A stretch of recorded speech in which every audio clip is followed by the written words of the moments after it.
Hello, আসসালামু আলাইকুম everyone. আশা করি সবাই ভালো আছেন। আল্লাহর রহমতে আমরাও ভালো আছি। আজকে আমরা চলে যাব গাংনী টু কুষ্টিয়া।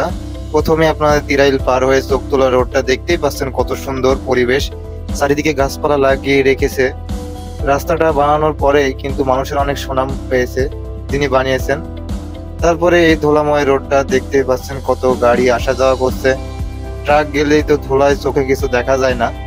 এই ধুলাময় রাস্তা পার হয়ে এখন লং জার্নি করে আমরা গাংনী থেকে সোজা কুষ্টিয়ায় চলে যাব। কুষ্টিয়া যাওয়ার পথে অনেক বাড়ি ঘরগুলো বাঁধলো, যেগুলো আপনার এই আন্দোলনের কারণে পুড়িয়ে দেওয়া হয়েছে, সেগুলো দেখে খারাপ লাগলো। এই যে কুষ্টিয়া রোড, এই কুষ্টিয়া রোডটি কোনো সময় আপনার ছোটবেলার থেকে আমি দেখে আসছি, এখন পর্যন্ত কোনো মেরামত বা কোনো সিদ্ধান্ত নেয় না। এই ভাঙাচোরা রোড দিয়ে আমাদের যাতায়াত করতে হতো, কিন্তু বর্তমানে এখন অনেক অনেক উন্নতি করেছে, আর অনেক ফ্লাইওভার তৈরি করছে, অনেক ব্রিজ তৈরি করছে, যা তুলনামূলকভাবে অনেক প্রশংসনীয়।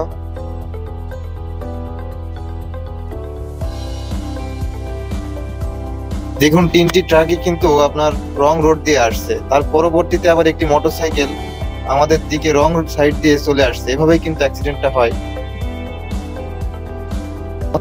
তারপরে আমরা সোজা কুষ্টিয়ায় চলে গেলাম। আমাদের ব্যাংকের কাজটা সেরে আমরা ফেরার পথে যে জিনিসটা দেখতে পেলাম সেটা হচ্ছে, এই যে ফুটেজটা দেখেন, বঙ্গবন্ধুর মূর্তিটা ভেঙে গড়িয়ে দিয়েছে, আর অনেক বিল্ডিং এ দেখলাম ইট মেরেছে, আগুন ধরিয়ে দিয়েছে। কিভাবে ভেঙেছে একটু দেখেন। আর সব থেকে কুষ্টিয়ায় আসলে কিছু আকর্ষণীয় জিনিস দেখতে পাবেন, তার ভিতরে এটা একটা দেখেন, রিক্সার পিছনে অনেক গহনা দুল লাগিয়ে রেখেছে। এটা বেশি আকর্ষণীয় লেগেছে আমার কাছে। কিছুক্ষণ জার্নি করার পরে সিদ্ধান্ত নিলাম আমরা কিছু খাওয়া দাওয়া করব। একটা কফি হাউসে বসা যাক। আসার পথেই গাংনী টু কুষ্টিয়া যাওয়ার পথে আর কুষ্টিয়া থেকে গাংনীতে আসার পথে এমন একটি কফি হাউস দেখতে পাবেন, যেটা মিরপুর বিডিআর ক্যাম্পের সামনে। এই কফি হাউসটি, এই কফি হাউসটি মূলত বিডিআররা এখানে এখানে চা কফি এগুলো খেয়ে থাকে, বা অন্যান্য এলাকার মানুষজন এখানে বেড়াতে আসে। কফি হাউসটা আমার কাছে পার্সোনালি অনেক সুন্দর লেগেছে। একটু দেখেন কফি হাউসটা, এদিকে পাশে পুকুর, পাশে একটা বড় বসার জায়গা আছে, তারপর ভিতরে একটা বসার জায়গা আছে, আর এই পাশটা একটা পার্ক মতো তৈরি করে রেখেছে, যেখানে শিশুরা খেলাধুলা করে। আর ওই যে একটা সামনে গেট দেখতে পাচ্ছেন, ওটা হচ্ছে বিডিআর ক্যাম্পের ভিতরে, ওখানে ঢুকতে দেয় না। কফি হাউসটা বেশি বড় না হলেও স্থানীয় মানুষদের কাছে একটি বেশ আকর্ষণীয়। এই যে বাচ্চাদের নাগরদোলনা, বাচ্চাদের খেলনা, এখানে সবকিছুই আছে। আমাদের ছোটবেলার সব স্মৃতিগুলো মনে পড়ে যায় এগুলো দেখলেই, আমাদেরও খেলতে ইচ্ছা করে। এখানে অনেক ভাই ব্রাদার কফি ছাড় আড্ডা দিতে আসে, এমনকি কুষ্টিয়া বা আমাদের গাংনী মেহেরপুর থেকেও এখানে আসে চা কফি খাওয়ার জন্য। এখানকার খাবারটা তুলনামূলকভাবে আমি শুনেছি হয়তো ভালো না, তারপরে মানুষ পছন্দ করে এখানে আসতে। পাশে যে দুটা লাল রুম দেখতে পাচ্ছেন, এখানে চিকেন বা অন্যান্য কিছু রান্না করে। এটাই হচ্ছে দোকান, যেখানে কিছু লাগলে এসে অর্ডার দিয়ে যেতে হয়। টেবিলে কোনো মেনু থাকে না, এখানে যে বলে তারপরে ওনারা রেঁধে দিয়ে আসে এমন। তো বন্ধুরা, আজকে কফি হাউসে বেরিয়ে যাচ্ছে আমরা এখান থেকে।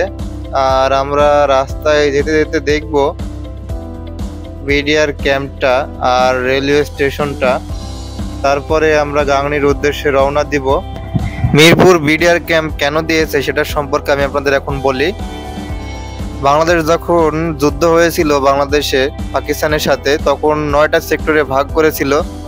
সেই 9টা সেক্টর ভাগ করার কারণেই কিন্তু প্রত্যেকটা জেলায় প্রত্যেকটা সেক্টরে কিন্তু এই বিডিআর ক্যাম্পগুলো উপস্থিত থাকে। এটা সেমনই মিরপুর বিডিআর ক্যাম্প এখানে বানানো হয়েছে। এই পাশটাই, এই গেটের ভিতরে একটা স্কুল তৈরি করা হয়েছে, যে স্কুলটা আপনার ছেলে মেয়েরা পড়ালেখা করে। আর সামনে দেখতে পাচ্ছেন আমরা চলে এলাম সেই রেলওয়ে স্টেশনে। দুই পাশটা দেখুন একটু। তো বন্ধুরা, আমরা এখন গাংনীর উদ্দেশ্যে রওনা হচ্ছি। বাসায় ফিরতে হবে। আর সবাই আমাদের জন্য দোয়া করবেন। আজকের ভিডিও এখানেই শেষ করছি। ভিডিওটি ভালো লাগলে সবাই চ্যানেলটি সাবস্ক্রাইব করবেন। আল্লাহ হাফেজ।